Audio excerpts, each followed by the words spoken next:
Amazing. See, timing works. And it will be available on our website, just in case some of your friends missed and you want to share with them, please do. There's a French interpretation that's available as well. To switch, please click on the globe icon at the bottom of your Zoom screen, and you can choose the language. Our team member, Rohini, is live interpreting. If you have a question or are experiencing technical difficulty, please reach out to Melody on Zoom chat or email melody@mealexchange.com, and engage with us on social media at Meal Exchange. Use our hashtag NSFS2021. So please engage, because this is over the next 2 days, it'll be a lot of important conversation. And the key word here is engagement. Engaging, and we can't do what we do without you, the students. So we're going to talk about that over the next few days quite a bit. Next slide, please. So I'm going to start with our land acknowledgement. Meal Exchange would like to begin by acknowledging that we are uninvited guests on the unceded territory of the Mississaugas of the Credit, the Anishinaabe, the Chippewa, the Haudenosaunee, and the Wendat peoples. Because we are about to dive into a conversation about food, food systems, and food security, we must also be explicit about the numerous ways in which indigenous food systems, food sovereignty, and access to traditional foods and traditional practices of hunting, gathering, and fishing have been disrupted by historic and ongoing colonization of indigenous lands and food systems. No food system can be considered just until indigenous food sovereignty is acknowledged, restored, and reconciled. As an organization, Meal Exchange recognizes that we have not sustainably embedded reconciliation into our organization's culture and programs. Our organization's intention currently is to begin the internal process of reflection in order to better understand what it means to work towards reconciliation and addressing indigenous student food insecurity in a meaningful way. I would also like to acknowledge that you're joining us today from many places near and far, and acknowledge the traditional owners and caretakers of those lands. Okay, next slide, please.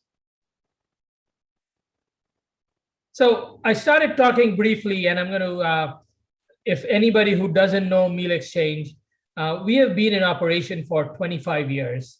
And our main goal has been to facilitate conversations, enhance collaboration, and really empower students to talk about and ask for better food system on their campuses.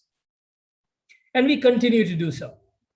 However, this year, our focus has been a little on policy conversation, because we realize that if you want to make a systemic change, we have to talk policy.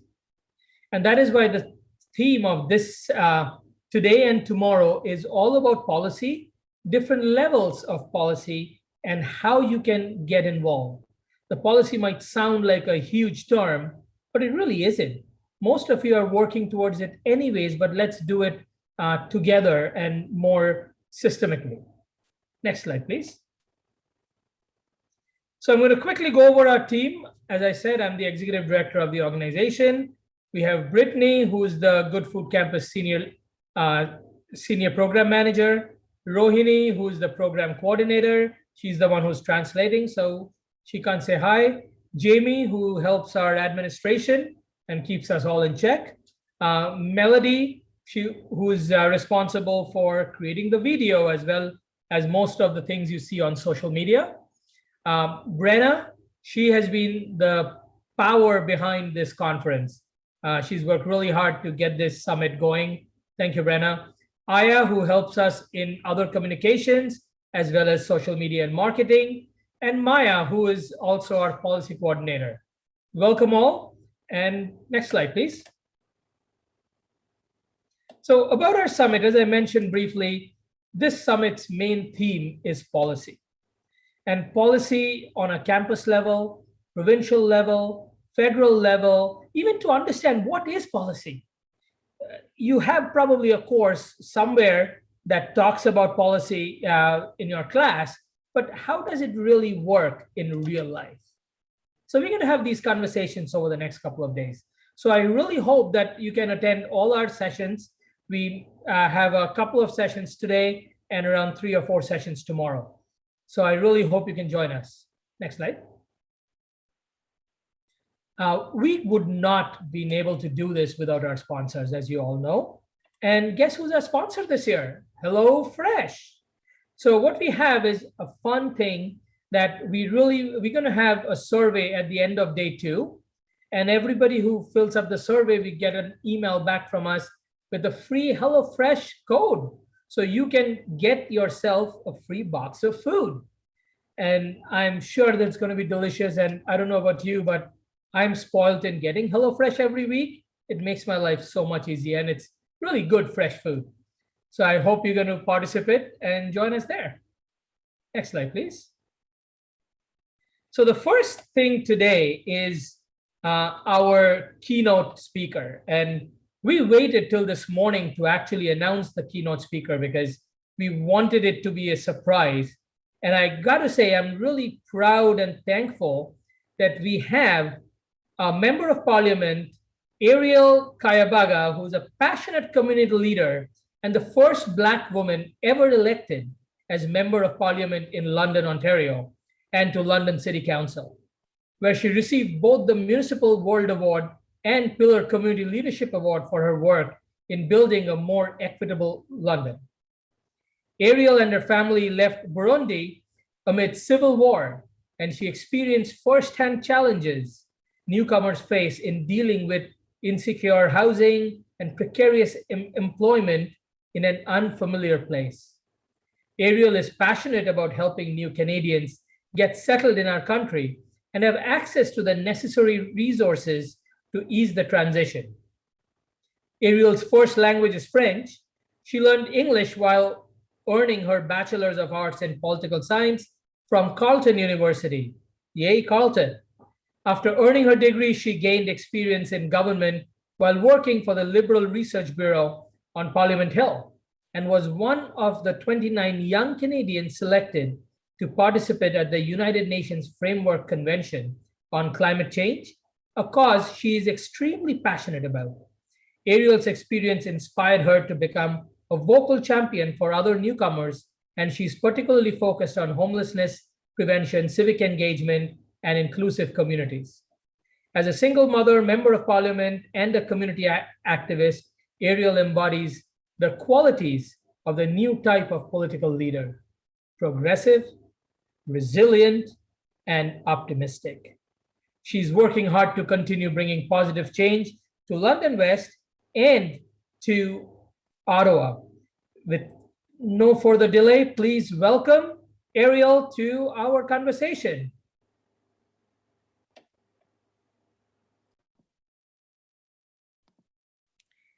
Hi, Simon, can you hear me? Awesome. Yes, we can. So my video won't turn on because the host has not given me permission. So if the host can give me that permission, that would be great. In the meantime, hi, everyone. Awesome. Thank you so much for having me, Simon. And this, I know that this was very short notice, but super excited to be here today to chat with all of you on National Student Food Summit, which I think it's a great initiative, and so happy to have watched your video at the beginning and kind of learn and hear what everybody's working on and what people are passionate about right now. And especially as we come out of this pandemic, I think the pandemic was something that really sort of exposed a lot of the loopholes that we knew were already in the system. And now, you know, every level of government is working together to try and address those issues. And I'm very happy and honored to be amongst you today. So I guess I'm just gonna, just ahead of time, just want to let you know, Simon, I won't be able to stay long. I'll chat with you guys for a little bit, and then I'll leave my contact information as well if people want to stay in touch with me. My name is Arielle Kayabaga. and I'm the Member of Parliament for London West. And I'm once again honored to be here today to talk about issues that are very close to my heart. The role of policy to creating long-lasting systemic change and the role of young people within our democracy are paramount to who I am as a person and as a leader. I currently have the pleasure and honor of serving as the Member of Parliament for the federal riding of London West before being elected. Prior to being a Member of Parliament, I served as a city councillor here in London, Ontario for the downtown ward. And on city council, I saw firsthand the importance of grassroots policy initiatives that led to positive change in people's lives. Building and helping your community and your fellow neighbors in need is something that is very vital. And the success of this work is often through grassroots organization and really connecting within the community and understanding the work that comes from a connected community. Here in London, change happens from the ground up. It happens that way in a lot of other places, but I'm going to speak on my experience. Our job in government is not to decide what is best for communities. Our job in government is to listen to the organizations, to the ground folks who are doing the work day in and day out, and to everyday folks in our communities and understand what their issues are and how we can work together to address that. Grassroots organizations like 519 Pursuit, Atlosa Family Healing Services, ANOVA, United Way, and the London Food Bank provide essential services for those in need within the London community. And they also provide essential information to us who are sitting on these tables of power as elected officials to be able to enact policies that reflect the needs of the community. I encourage all of you to get acquainted to some of these organizations I just mentioned. They're doing very important and good work, and find out how you can get involved. We know that policy has the power to change and transform individuals' lives. We've seen it happen. We've seen different organizations come together in number and power during the pandemic to change things like collecting race-based data, or as I sat on the health unit, we worked together with the community and grassroots organizations to declare, health being racism being a public health issue, which was able to support a lot of people who are experiencing different systemic racism in our healthcare system. So organizations and grassroots organizations come together to talk about some of the issues that they're facing and come up with ways that we can build policy that respond to those issues. When it comes to food insecurity as well, I think a number of years ago, there were schools that enacted policy change around creating food programs in schools. So that way, we remove the barriers of people having to identify themselves that they're in need of food. And just providing a meal to everyone is one of the ways that we can address, food insecurity without having to highlight people who are actually in need and with the dignity that they deserve to be able to access food. So policies that work towards addressing the world's most pressing issues, such as access to healthcare, food scarcity, and working towards a more sustainable future, can all be driven forward by legislators by using, again, policies like we said. Many individuals can be doubtful of this role or the role of the government and the effectiveness of policy. However, without this implementation, without the work that goes into the legislation as well, we wouldn't be able to have policies that respond to some of the key issues that we're facing in our communities.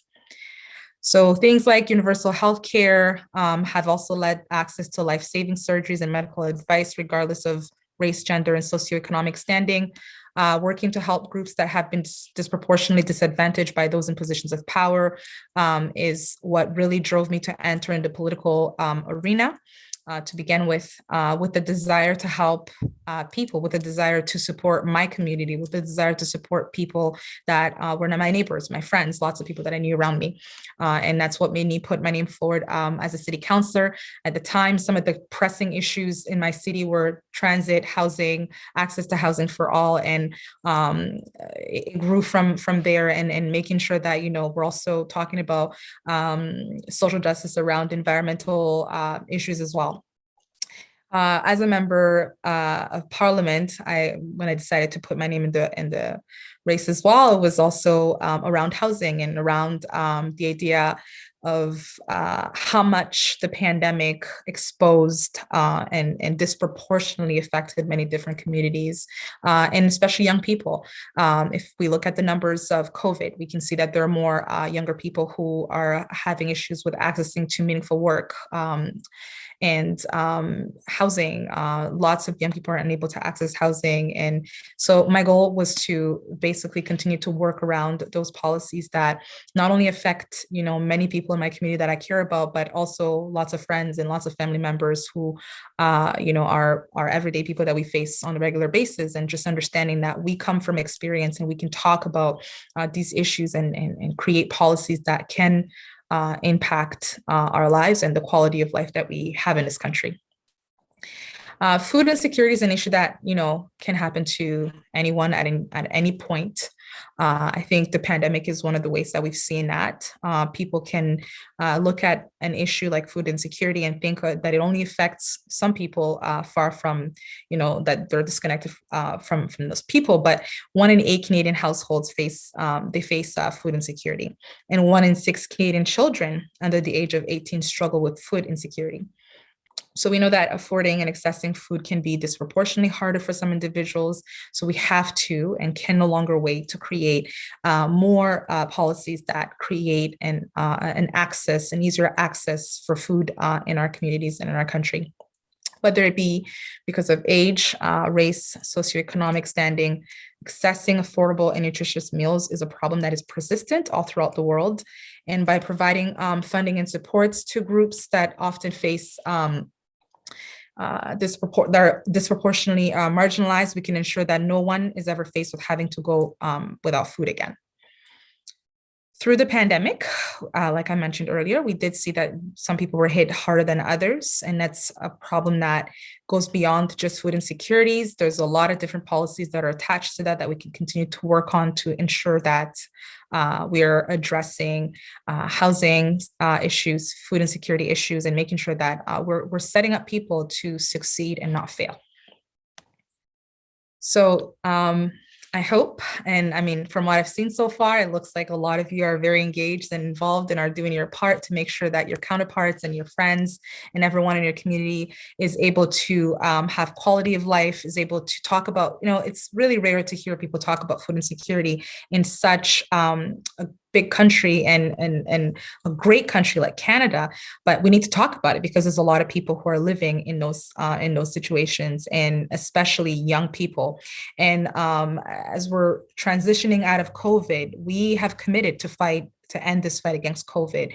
And in order for us to end this fight against COVID, we need to work with the young people. We need to work with grassroots organizations that are already doing the work and making sure that we support them in creating spaces where people are also not just accessing these services, but they're also feeling some dignity around accessing the services of getting food and housing and meaningful work.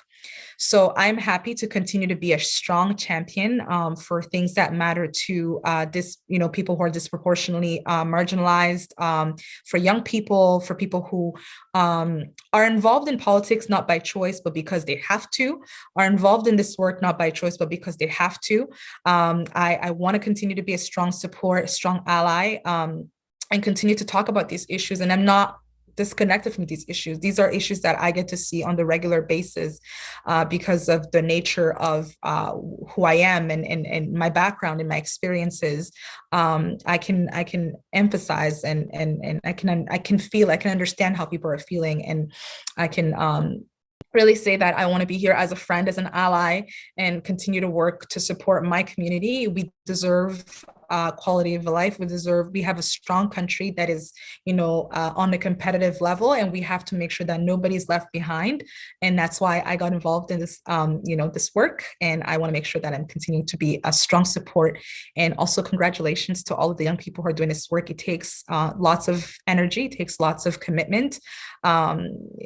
So kudos to you for stepping up and making sure that your friends, your neighbors, and everyone around you is able to access food, housing, and meaningful work in a very dignified way.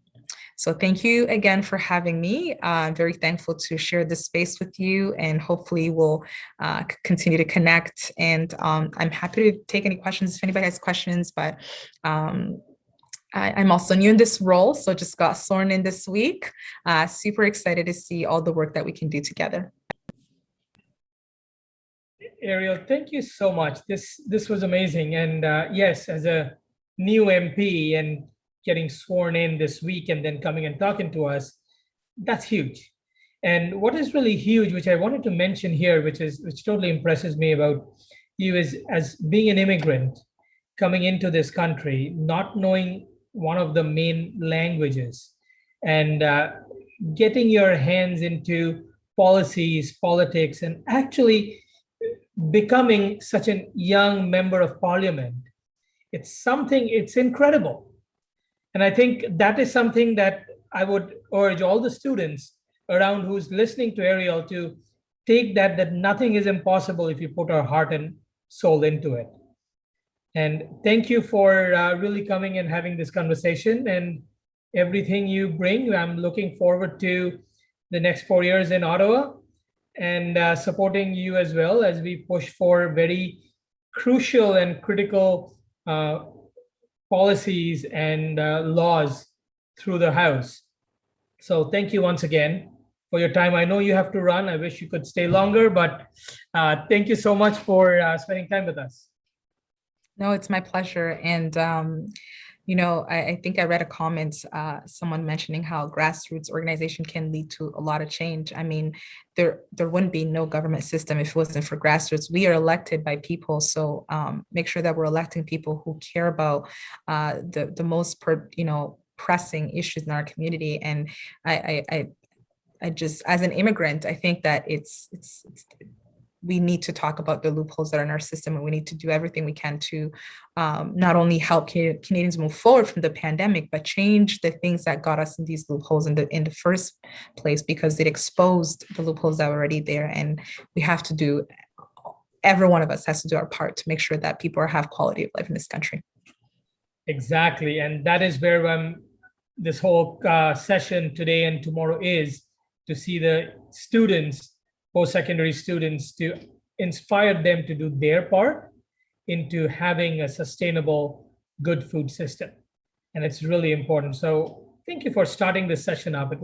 We couldn't have asked for anything better. So thank you once again.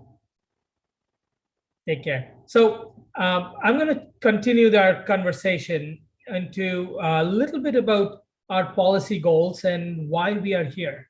I think it's really exciting what Arielle started the conversation with. We cannot do this without you. We cannot be sitting in Ottawa or Queen's Park or any province or federal and try to make policies that affects your life as students without you being involved. And you know that in a lot of cases, that's what happens. It is a few people who got elected is sitting and making decisions on your behalf. That's not fair. That's absolutely not fair. And this is our way, Meal Exchange's way, in asking you to get involved. You need to get involved in your future. And it's not only a food security issue. As I always say, that food security in Canada is not a food issue at all. We are a very rich country which has abundance, if not grow, but at least import abundance of food to feed everybody a couple of times around. Yet, 1/5 of our country goes to bed hungry every night. Something is wrong. It doesn't add up. So food security by any means is not a food issue. It's everything else other than food. It's a transit issue. It's a housing issue. It's an income issue. All these things, poverty issue, all these actually come together to become a food security issue. So when we say policy, it's always not just about food. It is about everything else. And we have seen the importance of students' involvement in policy that eventually involves in politics. We have seen around the world governments being toppled and changed because the students finally stood up and demanded change. It is possible. All of this is absolutely 100% possible, but we need to work together. As food security, as students across the country, when you do not have adequate food, you have ramen in your, the instant ramen, not the restaurant good ramen I'm talking about. When you have the instant ramen and you put some hot water, have it and go to bed day after day, that's not food security. You might not be hungry, you're getting something in your tummy, but that's not food security by any shape or form. Food security is not only about access to food, it is about access to the right food. As an immigrant, I remember when I first came to this country, I'm dating myself, almost 20 years ago, with $42 in my pocket, that's all I had. And when I went to a food bank and they gave me a box of dry pieces of bread and it calls itself stuffing, I had no idea what that meant. I came back and I looked at it and just threw it, chucked it, saying, why are they giving dry pieces of bread? That makes no sense. But you give me a can of chickpeas, I know exactly what to do with it and feed myself and my family. So food security is having the adequate food, having the culturally appropriate food, not just have food. So this is something that I think all of you, if there is anything you want to take back, it is when we talk about food security, of course, we talk about hunger. Of course, we talk about poverty. First thing we think of, and this is not only you, we know that leaders, elected officials, the first thing we talk about food security, their mind goes to, okay, what does the food banks need? Food banks are not food security. It is a band-aid solution that is kind of getting the government, getting the corporate out of the conversation of real food security. And that is something that we need to think about. Food does not have to be a charity. It's a human right. It's been over 50 years that Canada has signed up on food being a human right in this country. And now, 2021, 1/5 of our population do not have adequate food. This is a much bigger conversation. But it has to start from somewhere. It has to start from the very, very beginning. And that is you, students, post-secondary students. A lot of you just came out of your parents' homes and starting your own life. And you see the trouble that you have accessing food. It doesn't have to be that way. When you finish, when you graduate, you don't have to forget what you dealt with when you were on campus. For anybody here who's attending who are not students and is executives, I ask you, and this I've done that, of course, this is in a session where you can't probably answer me back, but I have asked a lot of people, tell me one good story about good food on your campus when you went to university or college, and they all scratch their head. You really have to think hard if there is any good story. But if you ask them, give me one horrible story, that comes really quick. We all know that we have some challenges overall in the food system in post-secondary campuses. And of course, there are people working on it, not that everybody's ignoring it, but we have miles to go. We have miles to go before we really can say that our students, our post-secondary students, are food secure. And for that, we can all work in silos in our own campuses, or we can come together and make our bold statements on policy level changes that will actually help the students. And I'm not going to steal the thunder from a session that Maya is going to present tomorrow, but there are countries in the world where students have done it successfully. We have done some research over the last year on various jurisdictions across the world, and the governments have figured out a way how to make it happen. Better food security, better access to right food for the students. But then again, as I said earlier, it's not always about food. There's a lot more to it. And tomorrow in one of the sessions, we are going to hear from the Deputy Premier of Ontario, the ex-Deputy Premier of Ontario, about how this province had actually, and if I say this, you're going to probably, those who don't know, you'll fall off your chair, so hold tight, figured out how to have free tuition for post-secondary students and actually implemented it. Can you believe that? This was a reality, and they did it right. So, and to make it even better, it wasn't the idea of any government. It wasn't the then Premier of Ontario actually coming out and saying, we're going to do free tuition. That wasn't the case. It was a group of students like you who really did their homework and went to the government and said, we have a proposal for you. This is how you can do it. And they made it work. And that, if that is not a good example of why you should all participate and talk policy and talk about systemic changes, I don't know what will. Because I have goosebumps every time I talk about this story, because it was a group of students who figured out that if we need to take things in our own hand, if we want our future to be better. And they did it. They completely did it. And tomorrow we have Deputy Premier Deb Matthews, who was actually the person who, from the government side, worked on it. And we have Eddie from USA, OUSA, Ontario Undergraduate Students Association. They will have this conversation. So please make sure you're tuning in tomorrow as well, because these are the conversation that will actually give us ideas on what can we do next. What can we do federally? What can we do on every campus that you work on? What can we do in every province that you come from? What can we do together to have a better tomorrow, to have a systemic change that will actually feed us better?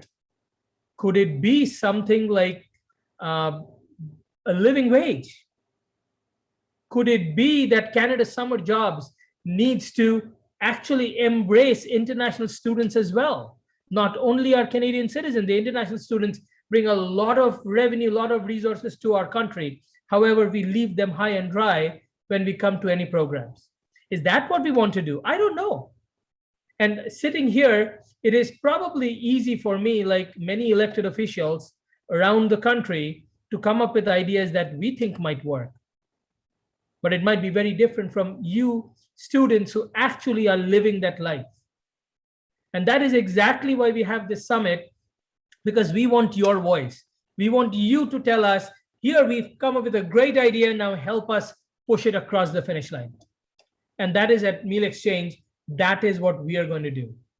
Is we're going to look for your idea that you think needs to be implemented on a campus level, on a provincial level, on a federal level, and how we can actually help students secure better food security.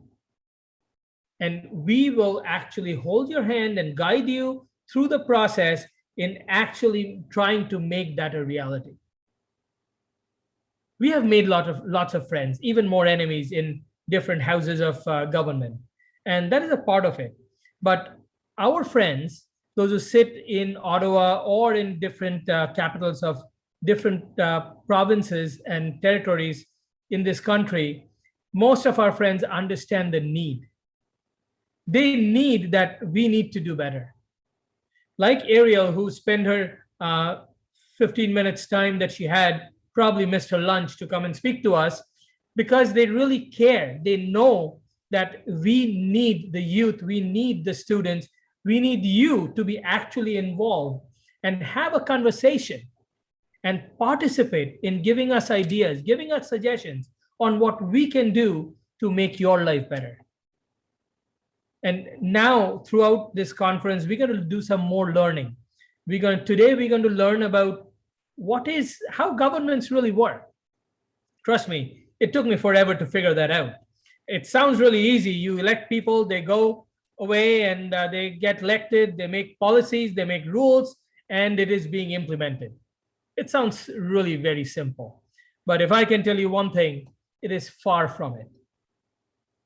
Do you even know? And it took me forever. I'm being completely honest. I didn't even know what are the processes needs to happen from an idea to get into something on the House so the MPs can vote on. I didn't know how much time that takes.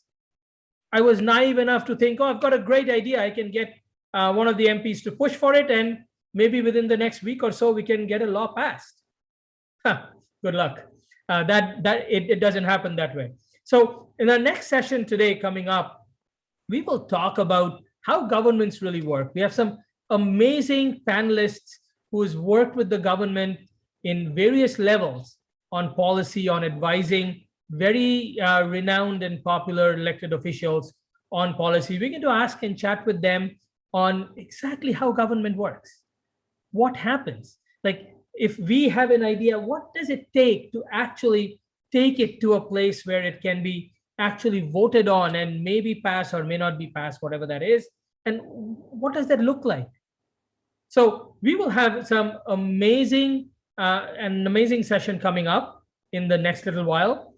And then this evening after that session, please stay with us. We're going to have a little bit of fun session. We're preaching too much now, and the next one we're going to preach too much as well. So the following session will not be a preachy session. It'll be more fun, social, so we can get to know each other. If today we were actually in a place where we could meet, we would probably have a drink in our hand and walk around and chat and exchange phone numbers and email addresses and business cards. We unfortunately cannot do it still. Hopefully we can do it next year. So this will be a social where we can actually connect and communicate.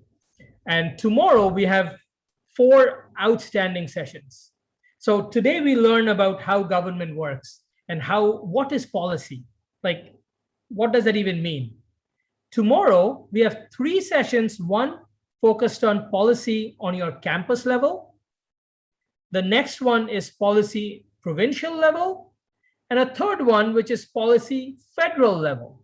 So 3 different levels, and we're going to talk to some experts in understanding what they have done, what is the success story, what can we learn. And then the 4th session tomorrow, which for me by far is the most important session, because that is where we need you to come and say, okay, we learned 4 or 5 different sessions, we learned so much. Now, what can we do to actually make things happen? What does that mean? We start our brainstorming process, and then we talk about what are the next steps. If we do these 2 days of summit and we learn, and then we go back in our life and forget everything that happened till the next year's summit comes, we are all sitting here wasting our time. So we need to have a proper plan on what the rest of November looks like, what December looks like, what January looks like, and have a pathway. Because if we have the momentum, we need to follow through. We need to actually work on things that make life better for Canadians and for anybody who is an international student who comes to Canada with a dream in their mind. So I'm not going to take any more time. I'm going to wrap up this session today, but please follow there is another link that is for the next session, which is going to start in exactly around 15 minutes. Is that correct? At 3 o'clock? Yeah. In the chat room, the link is there. So I'm really hoping this is a great time to quickly hop off, use the washroom, get a drink, get some water. I said get a drink. Actually, it's water, not anything else. It's I know it's past 11 o'clock in most places, but yeah, get yourself some water and come back and let us learn from some really amazing experts we have in our panel. We were so lucky to have these experts spend time from their own schedule to actually come and talk to you and explain to you any questions. And in that session, I'm sure we're going to talk about it in the beginning of the next session as well. If you have any questions, feel free to type in the chat and we can certainly address it. We still have a couple of minutes here. So if anybody here has any question, feel free to type it in the chat and I can answer if there is. I think I know everything, but of course I don't. I don't know nothing pretty much, but if there's anything that I can really answer, I would be more than happy to. So if there is anything, please type it down in the chat and one of our team members can check it. Otherwise, we will be seeing you in less than 15 minutes in our next session. is how government works, affecting systemic change. Any questions, anybody? Yes, the recorded sessions will absolutely be available on our website, mealexchange.com. And do we get access to the slides? I'm sure we can figure something out, having some of the slides. Most of the slides here is not much informative, but just looks good. But we can have that available easily, not a big deal. I know Brenna worked really hard on making these slides. Any other questions? Yeah, that's a great idea, Brittany. We can probably send it out in our newsletter and post it. So if you haven't really signed up for our newsletter, please do so on our website. I think we try to send out very informative, good stuff, which you're going to gain out of. So I'm sure you will. But if you haven't, sign up, spread the word, because this is not a job of 5 people or 10 students. It is the job of all of us coming together and voicing our opinion. Students who are Canadian, international students, everybody. We all have a right in this country, even as international students, you do. And we need to really make sure that we access our right. And in this case, it's right to good, healthy food. So I'm going to take my leave if there is no other question. And we will see you at 3 o'clock. Take care, everybody. See you soon.